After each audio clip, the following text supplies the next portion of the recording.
फलक को जिद है जहां बिजलियां गिराने की, हमें भी जिद है वहीं आशिया बनाने की।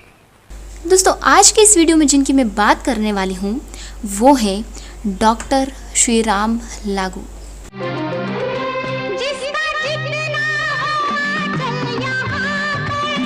17 नवंबर 2019 डॉक्टर श्री राम लागू बीमारी के चलते वो ये दुनिया छोड़कर चले गए।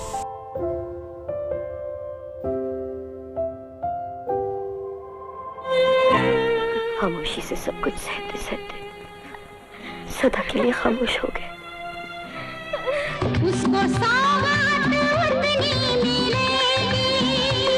इनका जन्म 16 नवंबर 1927 को सतारे में हुआ था। उनकी पढ़ाई पुणे और मुंबई में हुई थी। भगवान राम पर भी उंगलियां उठाई। इस ड्रेस में? हाँ, ये मेरा बिजनेस ड्रेस है। फिशरमैन हूं ना।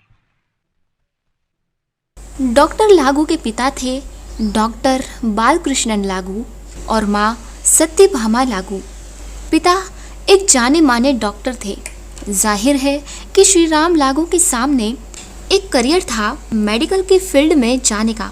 आपको बता दें दोस्तों कि डॉक्टर श्री राम लागू पुणे के मशहूर भावी हाई स्कूल में पढ़े हैं।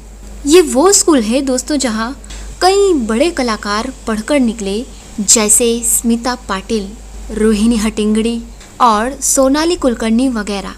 इस स्कूल में नाट्य परंपरा बड़ी गहरी रही है। बच्चों को अभिनय और सांस्कृतिक गतिविधियों के लिए प्रेरित किया जाता है। लेकिन बचपन में डॉक्टर लागू को अभिनय का शौक तो था, पर डर लगता था दर्शकों का सामना करने से। आगे चलकर अपने एक इंटरव्यू में उन्होंने ये कहा भी था कि वो बाथरूम एक्टर थे बचपन के दिनों में, यानी बाथरूम में तरह तरह की भूमिकाएं करते और जब लोगों के सामने आते तो सिट्टी पिट्टी घुम हो जाती थी। इसलिए स्कूल के दिनों में उन्होंने नाटकों से सदा खुद को दूर रखा। अगर किसी नाटक में अभिनय करने की पेशकश भी दी गई तो नन्हे लागू भाग खड़े हुए। पर यह सिलसिला आगे चलकर बदल गया। फर्ग्यूसन कॉलेज में और बाद में बीजे मेडिकल कॉलेज में डॉक्टर लागू की पढ़ाई हुई। उन्होंने MBBS और MS किया। मेडिकल कॉलेज में जब वो पढ़ रहे थे तब उन्हें थिएटर का चस्का लग गया था, और ये चस्का कितना गहरा था कि मेडिकल कॉलेज के 5 सालों में उन्होंने 5 फुल लेंथ प्ले किए, 15 एकल नाटकों में अभिनय किया और एक प्रतिभाशाली अभिनेता के रूप में ख्याति अर्जित कर ली। यानी हो ये रहा था कि मेडिकल की पढ़ाई तो चल रही थी, लेकिन साथ में चल रहा था रंगमंच। एक इंटरव्यू में डॉक्टर लागू ने ये कहा था कि अगर तब राष्ट्रीय नाट्य विद्यालय जैसा संस्थान होता तो शायद वो मेडिकल कॉलेज की बजाय राष्ट्रीय नाट्य विद्यालय में अभिनय की तालीम लेने जाना ज़्यादा पसंद करते। लेकिन उनके बचपन और जवानी के दिनों में अभिनय करना उतना महत्वपूर्ण और अर्थवान नहीं माना जाता था जितना आज के ज़माने में। इसलिए जब करियर के फैसले की बात आई तो डॉक्टर लागू को मजबूरी में मेडिकल फील्ड को चुनना पड़ा। आपको बता दें दोस्तों कि वो बने विशेषज्ञ नाक कान गला के, और आगे चलकर वो चले गए अफ्रीका। वहाँ उन्होंने नौकरी की, डॉक्टरी फील्ड में काम किया, लेकिन अभिनय ना कर पाने का मलाल हमेशा उनके मन पर हावी हो जाता था। और आखिरकार सन 1969 डॉक्टर लागू की उम्र थी 42 साल और उन्होंने अपनी ज़िंदगी का एक बहुत बड़ा फैसला किया। वो अफ्रीका से भारत वापस आ गए और तय किया कि अब डॉक्टरी नहीं करेंगे, बल्कि नाटकों की दुनिया में संघर्ष करेंगे। संघर्ष का ये सिलसिला कुछ महीनों तक चलता रहा और उसके बाद डॉक्टर लागू ने किया अपने जीवन का पहला पेशेवर नाटक।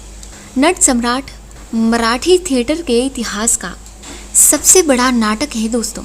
V.वा. शिरवाडकर कुसुमाग्रज को इस नाटक के लिए साहित्य अकादमी से सम्मानित किया गया था। आपको बता दें दोस्तों कि 40 सालों तक नट्य सम्राट लगातार चलता रहा।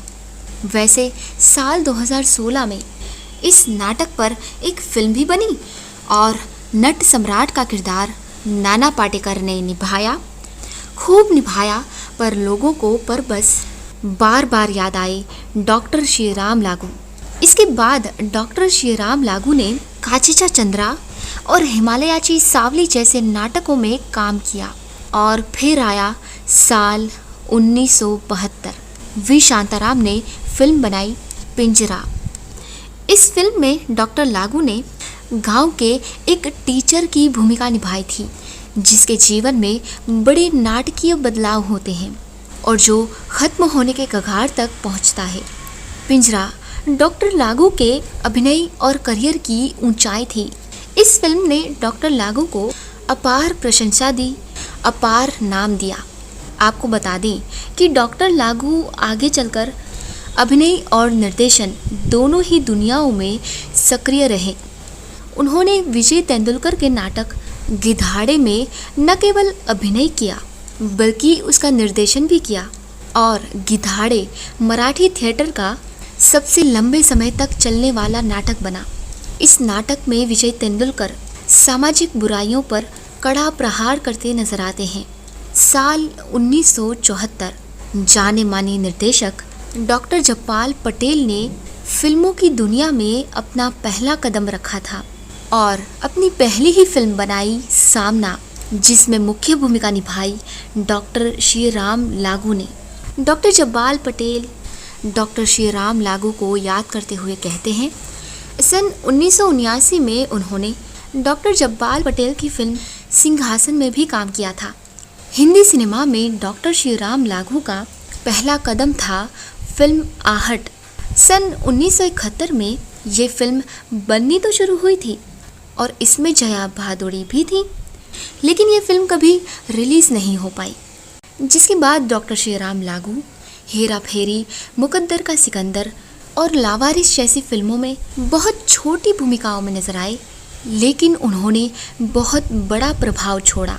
हिंदी सिनेमा में उन्होंने गुलजार साहब की कई फिल्मों में काम किया, जिनमें से कुछ का निर्देशन किया है गुलजार साहब ने और कुछ फिल्मों को लिखा है, जैसे किताब, किनारा और घरौंधा।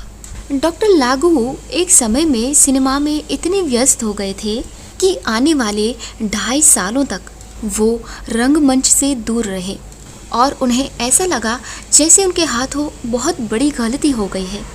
वो अपराध बोध से भर गए थे। थिएटर के बिना वो जी नहीं सकते थे। उनके कई नाटक बड़े प्रसिद्ध हुए हैं। अमोल पालेकर की फिल्म अनकही में बड़ी महत्वपूर्ण भूमिका निभाई थी डॉक्टर श्रीराम लागू ने और इस फिल्म के गाने गाए थे पंडित भीम सिंह जोशी ने। रिचर्ड एटनब्रो की मशहूर फिल्म गांधी में डॉक्टर श्रीराम लागू ने गोपाल कृष्ण गोखले की भूमिका निभाई थी। डॉक्टर श्रीराम लागू को सन 1974 में पद्मश्री से सम्मानित किया गया था। मध्य प्रदेश सरकार ने उन्हें कालिदास सम्मान दिया था। दीनानाथ मंगेशकर स्मृति प्रतिष्ठान ने उन्हें अपने सम्मान से नवाजा था। डॉक्टर श्रीराम लागू को साहित्य अकादमी की फेलोशिप भी मिली थी। उन्होंने अपनी एक आत्मकथा लिखी है जिसका नाम है लमाण। डॉक्टर श्रीराम लागू ने 50 सालों तक अभिनय किया। उन्होंने हिंदी और मराठी की कुल मिलाकर 2000 फिल्मों में काम किया था दोस्तों। उन्होंने 40 नाटक किए। हिंदी, मराठी और गुजराती रंगमंच पर ये सक्रिय रहे दोस्तों। 20 नाटकों का उन्होंने निर्देशन किया। साल 2016 तक ये लगातार सक्रिय रहे। उन्होंने जिस आखिरी फिल्म में काम किया था दोस्तों, वो थी मराठी फिल्म शासन, 17 नवंबर 2019। डॉक्टर श्रीराम लागू बीमारी के चलते वो ये दुनिया छोड़कर वही जिंदगी, वही मरहले, वही कारवां, वही रास्ते। वही जिंदगी, वही मरहले, वही कारवां, वही रास्ते, मगर अपने अपने मकाम पर कभी तुम नहीं, कभी हम नहीं।